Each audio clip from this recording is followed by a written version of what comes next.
Next up, we have Harper Collins, and we have Jim Hankey and Gabriel Barillas. And Jim's going to share his Edelweiss with us. This is Harper Collins time. And you know Gabe, let's do this. In Southern California, myself in Northern California, and we're going to hit some fall highlights for you today. And I think I start with, let me go up to the top. This is a book, The Color of Air by Gail Tsukiyama, that you've had in your stores all summer long. I just wanted to remind you of it because it is a perfect hand sell for somebody looking for a great escapist read with a lot of meat to it. It's set in 1935 in Hilo, Hawaii. Gail Tsukiyama, who is Bay Area based, and most of you know her, is using her father's story, who was Japanese Hawaiian, grew up in Hilo among the sugar plantations right before the war. And this is just a beautiful story. I don't need to remind you of it, except to tell you to please stack it, and you'll see this sell through the fall. Next one's Gabe. Shortlisted for the book 2020 Booker Prize, The New Wilderness by Diane Cook. Some of you will remember Diane's short story collection, Man vs. Wild, which got a lot of attention. And I really put her on the map as a writer to watch. And I think this novel and the Booker Prize nomination confirms that we have a rare talent here. So this is basically one of those books that you've read before, Dystopia. But what she does with it is what's amazing about it. It's a group of people who are a young woman who has got and her husband, and they have a child, and the child is affected by the air in the city. We've gotten to the point, which doesn't seem too far-fetched right now, where people are living in dormitories. You know, you don't have there's things like company housing because people can't afford to live. So our protagonist's solution is this new idea that's gone out to see how man affects the wild, and a group of 17 or 20 of them go out and into the wilderness, which was forbidden, and now it's opened up. And you really see society. It's very Lords of the Fly-ish, how society behaves. It's really not too different from what we're seeing right now. Honestly, it really hits close to home when you're reading how people react to everyday things and common issues of a people that are sent out into the wild with very little preparation. They get vilified because somebody dies. They become these outsiders, these weirdos. So it's really poignant, I think really pertinent, and I think a book, a talent that you really want to look out for. Great book club book. She's a little bit of a literary stylist, but it's very clean reading. And I just thought it's the kind of book that people will love to come to and love to discover. Really good for the smart reader. And Dear Anne is also mine. I can't stop talking about this book. I read a lot of really great books this season. Sue Miller's Monogamy, Jess Walter's book. There's so many good books we have on the list between late summer and the fall. And I can't stop talking about Dear Anne. So Fabian Mason's back at Harper after being gone for a while. And I was so glad to see this book. And when I read it, I couldn't put it down. And it's essentially a created reality. And it is an author, a really terrific author. Bobby Arnaz has been nominated for NBCC, NBA. She's gotten all kinds of literary attention. So she's not a literary lightweight. And it's a really great author looking back on her life and what if the decisions she made had been different. So she was torn between going to college at Stanford in California. She's in Kentucky. Does she go to Stanford in California, or does she go east to a more traditional school? And she decides to go east. And years later, in her early 70s, she's looking back at the decision and telling the story of what her life would have been had she gone to Stanford. It was terrific. We've all read books about the era, the market's full of them. But when an author does something really good, they do it really well. She does a terrific job here. The language is wonderful. It's a really beautiful book. And it's one of those moments in time that exists in all our lives that eventually come to an end. Very heartwarming. I recommend it for people Emma, who saved my life many years ago. by Wilton Barnhart. Go back and get that, and that's another great little book. But I digress. Dear Anne by Bobby Ann Mason. And it could be autobiographical. The protagonist's name is Annie. Is it me again? Sure. Go for it. Is this on my list, or is this yours? It could be either. You want to take it? I loved this. I thought it was really a strong novel, but I think you were a lot more eloquent about it than I can be. No, that was 2 weeks ago. But I think most everyone's seen the Richard Russo front page New York Times book review of this. And he is so kind-hearted, and that's exactly what he says about her writing. She treats her characters with such respect. This is a story of infidelity that's discovered by the widow after the sudden, unexpected death of her larger-than-life personality husband. And it's her reflections upon what does that actually do to the memory of their relationship. A beautiful, eloquent, nuanced look at an enduring love that is not vanquished by either death or new discoveries about your partner's past. Absolutely gorgeous. It is. It's gorgeous. It's an uplifting book. It doesn't take you down. It really, what she does with this book, it's very, very light. And I don't want to say ethereal, but there's a little magic to this writing in this book. You really will. When you read a great book, you notice the difference. And this book on the read just takes off. I've not heard a bad thing about this one. It's lovely to have her back at Harper as well. Gabe and I were both here when The Good Mother was first published. So good bookend. Good bookend. Her and Bobby Ann. Yep. This is you. And then The Brilliant Life of Eudora Honeysett. Not usually the kind of thing I read, but I did like Major Pettigrew, and that got some really interesting reviews. Again, not the kind of book I would read, I thought, but I really liked it. And so this book is a 90-something, I forget how old she is, 86. She's older, she's having issues, and she's decided that she's not going to take it anymore, makes an appointment at a clinic in Switzerland, and she's going to end it all. And while all this is getting put together, she meets a young neighbor who completely enchants her, and they become buddies. And all of a sudden, her life starts changing little by little. And you kind of think you know where this book is going, and it's fine, but it takes a little bit of a turn for the better. So it's unexpectedly good. You know what you're going to get, and then there's like a little extra. So it's like, the sundae with the whipped cream and the cherry. It's a lot of fun. Good enough. That's a tantalizing pitch. Hitch is my book. This is also getting terrific reviews. I'm going to show you this cover. It is a Indie Next title for October. Natalie Zena Walshotz has written I think she's a debut writer. I'm not sure. I should have looked her up. But she's writing a wild kind of, metafictional Marvel Comics kind of a story. Her main character, Anna, is a data cruncher who works for a hemp agency. She works as a kind of a henchman or hench person who does all the dirty work for supervillains. We're in the world of superheroes and supervillains, and you just kind of start the novel right there. No explanation, you're just right in it. And she is actually ends up being collateral damage in one of these superhero rescue moments. And she's laid up and stewing and unemployed. And she uses her data crunching knowledge to figure out that superheroes actually do more harm and more damage in the world than the lives that they save. So she puts together an algorithm. She starts a blog. She gets a following, and all of a sudden, she is recruited by the biggest, baddest, meanest supervillain of all. And you have to figure out where the story goes from there, but it is really fun.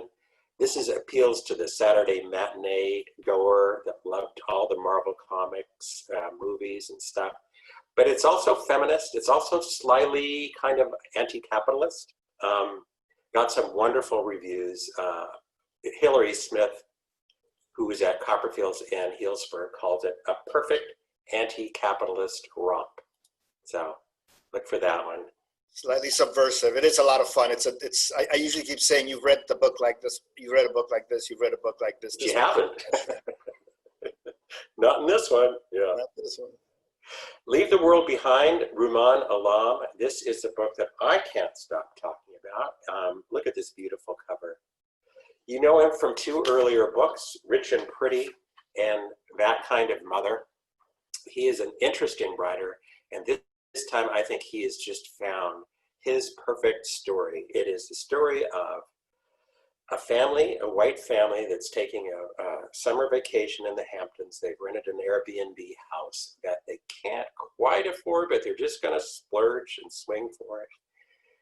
No sooner do they settle in and start feeling that this could be their fantasy home, you know, that sense of just kind of living another person's life, when all of a sudden late one night there's a knock at the door and an elderly African-American couple are standing in front of them telling them that that they are the owners of the house and that there's been some power outage that's had them leave New York City, and the only place they could think of was to come back to the place that they owned. And so we have 2 families facing each other. They don't know each other at all. There's the threat that something is happening outside that's global that they can't figure out.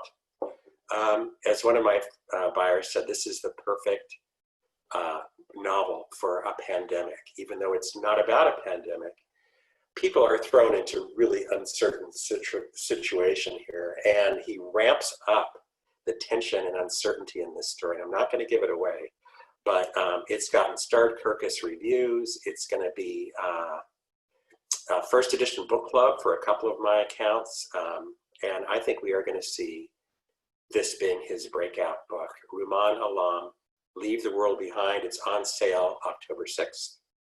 Long listed for the National Book Award. Oh, that's right. Getting a lot of really, really good attention. And then, Gabe and I both love this one. You go for it. You know what? All I have to say is if you like a good, solid mystery set in the UK somewhere, this is Ireland, by a Booker Prize winning author on top of that. This is your kind of thing. If you like a really smart mystery, if you like a smart book, it's John Banville's for you. But this is one of his mystery series types of books that he's done before under a pseudonym. He's now taken control, taking his name back, and he's publishing the mysteries under his own name. And I think we're lucky to get him. He's an author I read a lot of mysteries. An author, I love UK mysteries. And I just thought this was just a perfect little, the Tana French audience. I think the people that like, what's his name, who writes about Galway, anyways, too many of them. Ken Bruin. Right. Yeah, he's not as harsh as Ken Bruin. His Ireland is not that harsh, but he puts together a really great mystery, really, really well written, really well crafted book that's got a lot of appeal. I think we have a great package that's going to get it picked up. Yeah, it's a neat setting too. It's 1957. The Catholics are, this is, what is the name of this? The county. Anyway, it's a very Catholic-run area, and the murder that happens is in a manor house of a Protestant family, and the detective, who is really intriguing because you really don't know what his story is, comes from Dublin. He's in charge of figuring out what happened, and nobody's talking, and he's Protestant, and they've sent him out to cover the case, thinking that he's going to be able to crack it. So there's a lot of social stuff about the tensions between the Protestants and the Catholics as well. It's just a really neat story. I don't want to over-describe it, but this is really a lot of my booksellers' favorites so far. This is you, Gabe. What Becomes a Legend the Most, a biography of Richard Avedon. That's it. I don't know that there's ever been a really in-depth biography of Avedon, who is one of our, I think, more important photographers. So this is, cover to cover, aggressive print run. We just got to start Kirkus on this. Philip Gupter was an editor at the New York Times. He covered photography for a while. He's written a couple of books. He's well immersed in the 2 feet in the photography camp and in the journalism camp. So he's really comfortable in both worlds, and he brings all his knowledge together, and I think brings us a really fascinating look at Richard Avedon, who I said I think is really an important photographer. As photography was starting to get a little more respect in the world. Big fat kind of thing that you could sell at Christmas, I think, pretty easily. It's the time for these big fat, $40 bios, and this book really gives, I think, Richard Avedon his due. We got 10 books in 5 minutes. Easy. Sapient needs very little explanation, but I am really excited about it. It's going to be in the CALIBA holiday catalog, and it is basically Harari's major work done as a graphic novel. So it's going to skew to a slightly younger audience, but it's still the same material, and I think a lot of people are going to find this even more comprehensible than his big best-selling history. So that's coming out soon. This is another one that both Gabe and I love. Jess Walter, based in Spokane, Washington, writing about his hometown from 1910. Gabe, take it away. I can't say enough about this book. It's a big, great Western epic. I think this book, even though Jess has written about the West and he writes about Spokane and the West in most of his books, I think this book really puts him in the pantheon of the Ivan Doigs and the Wallace Stegners and the Frank Waters, Jim Harrisons. It's a big, meaty novel. It's kind of epic. What I found most, it's labor relations at the turn of the 20th century. And we're sort of seeing the end of the robber baron era, and we're starting to see labor become a force. We have a really intriguing female character whose name slips me right now because I read this so long ago. Elizabeth Hurley Flynn. Yes. Who was like an organizer for union. Yeah. Longtime union organizer. And but what struck me the most is we're in 2020 and we're still having the same conversations that he discusses here. So it's another one of those books that is a historical novel, really great novel about the West, and at the same time, it's a reflection of what's going on in our culture today. Jess is a brilliant writer. He's a great. Brilliant mind. I know Jim loves Citizen Vince. I love the Zero. I loved all his books, so we're big fans because he's really an exceptional writer. And everyone who's read this, like the Sue Miller, has just absolutely loved it and raving about it. And it's well deserved. He's an author who really struggled along for a long time, and he's a really rare talent. And then that's you too. Talking to Goats. So the Goats is the greatest of all times. Muhammad Ali, Air Jordan, Tiger Woods, all the usual, Alex Ramirez, A-Rod. So this is Coach K. This is just the kind of thing I think that sells really well at the holidays. You got a dad who's into sports. This is a great gift. We did the Michael, what's his name, a couple of years ago. Spanx. Mine's a sieve. But it's the kind of thing that's, I think, easy money during the holidays. If you got somebody who's into sports, these are interviews that Gray has done. He's a real well-known, he's a fixture in sports television. I've been around forever. Easy money. Before the Coffee Gets Cold is another one that both Gabe and I love. This is also going in the CALIBA holiday catalog. It's been a bestseller in Japan where it was first written, first published. He is a theatrical producer, and I think they turned it into a movie. This is such a charming fable that is pulls at your heartstrings. It's about a magical cafe in a back alley in Tokyo in which it's rumored that you can go back in time, but there's all kinds of rules that you have to follow. One of which is you can't change anything in the past, and you have to return before the coffee that's been poured in your cup turns cold. Sounds ridiculous. I'll tell you what, I got hooked. It is really one of those amazing, hard to categorize books. Think of The Convenience Store Woman, or If Cats Disappeared from the World, and you've got your readership for this really cute package. It's $19.95 hardcover, paper over board. It's a real surprise. A lot of people who you wouldn't expect to love this book have really, really loved it. It's a little gem. It's a little entertainment. You're going to love it. it's really gonna sell. This is a book that I've gotten an early finished copy of. It's called Sitting In, Jazz Clubs of the 1940s and 50s, and they're covering jazz club memorabilia. There were house photographers in these jazz clubs in the Jim Crow era that would go around and take pictures of all of the patrons and then try to sell them to them for $1 at the end of the night. And so Jeff Gold, who's a music historian and music memorabilia collector, found a huge cache of music memorabilia, and that's what he is going through in this book. Plus, he's also done exclusive interviews with Quincy Jones, Sonny Rollins, the cultural critic Robin Given, who is looking at a lot of these and has different opinions about him than he does. He's all about, this was a kumbaya moment when the races got along, blacks and whites in the clubs, and to a certain extent that's true. And I think that's part of the appeal of it. It's kind of a friendlier time. And anyway, I think this book will sell if it's on your, in your windows and on your display tables. Heads up, I forgot to give you your time because And I we was took paying advantage of attention to you. Sorry.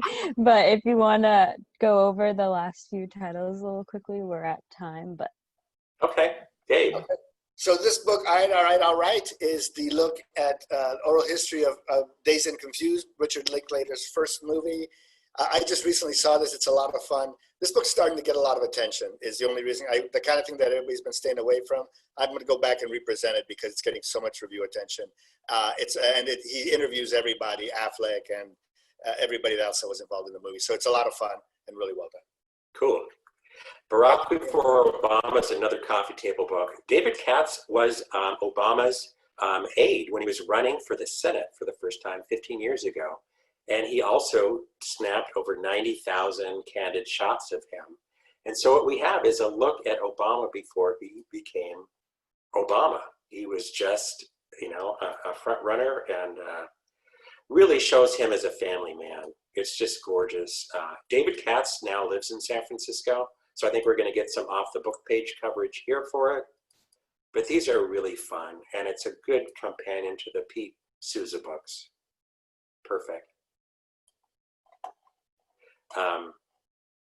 Better Luck Next Time comes out in January. This is just one of those book club books. It's just a feel-good story set in the 1940s, 1950s in the divorce capital world in in Nevada, where women of means could go wait their 6 weeks to get residency and then file for divorce. So it takes place at a dude ranch that caters to these women called the Flying Leap. And it's kind of a female friendship story that has a lot of heart. It really feels like this is going to be her breakout book. Great cover. And then lastly, I'm just going to mention it. Vinda Levita is coming to speak at the California Voices session on Wednesday morning. And it's a novel set in 1980s San Francisco in the Sea Cliff neighborhood. It's just a gorgeous book. So thank you. Thank you, Valentina. Thank you, guys. Thank you, Valentina.